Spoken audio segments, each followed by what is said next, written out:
This is what it looks like the spring of 2009. Actually, today's date is April 12th.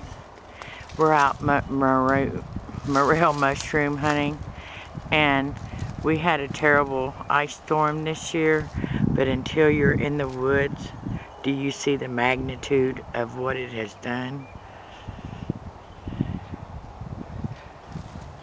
I am shocked.